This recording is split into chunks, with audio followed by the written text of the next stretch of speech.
let's dive in and start looking at some of these things in some more detail, starting with estate planning.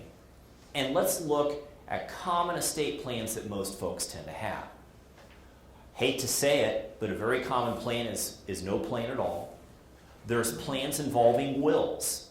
There's also plans involving joint ownership of assets. And similar to that, there's plans involving beneficiary designations.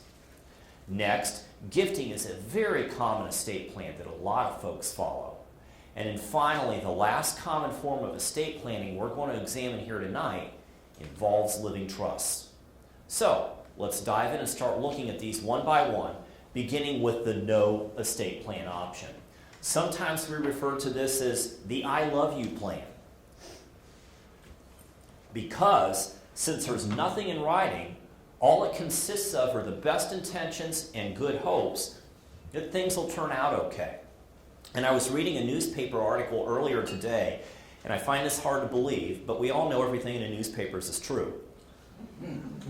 Good, you're paying attention. I'm glad. I'm starting out with a joke. Okay. Honestly, I read today that 70% of Americans die without a will. I think that's kind of high, but even if it's just half, that's an astounding number. And I can tell you from having done this for 23 years, we handle a lot of probate cases where there's no will. And a lot of people don't do it. And if you don't, the result is going to be probate.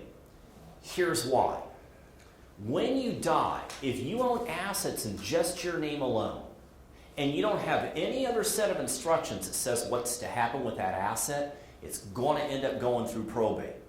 If you don't have a will, there's no set of instructions that tells the world what to do with your assets when you die.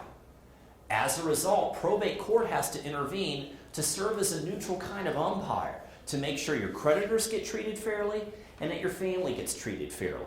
And of course, those are following rules set forth by the state of Ohio. And they may not be the rules you want, but somebody has to do something because you didn't. And then the result is, if you don't have any will or you don't have any other instructions, nothing in writing, then we have to go through probate because probate court has to deal with all of this. Now, similar to this is an estate plan involving just a will. Now, I want to make clear right now, I don't want any of you to leave here tonight thinking you don't need a will. You do. A will is the beginning, basic sort of instrument that you have to have in every estate plan because the will deals with all those assets you've got in your name alone, and it says what to deal with, how to deal with them. It says who's going to get them, and then it says who's going to be in charge. Now, who's going to get them? Those are the beneficiaries. These are the people who take from you. They benefit from you. We call them beneficiaries. The person in charge of your estate, we call that person an executor. He or she is in charge of executing upon those instructions you put in your will. Now, there's some drawbacks to a will. First and foremost, it guarantees your estate will go through probate because the probate court has to validate that will. The probate court has to make sure it was properly signed and that indeed it was your will. You're the person who signed it. Well, the other drawback with probate and a will is it does not control jointly held assets or beneficiary designations.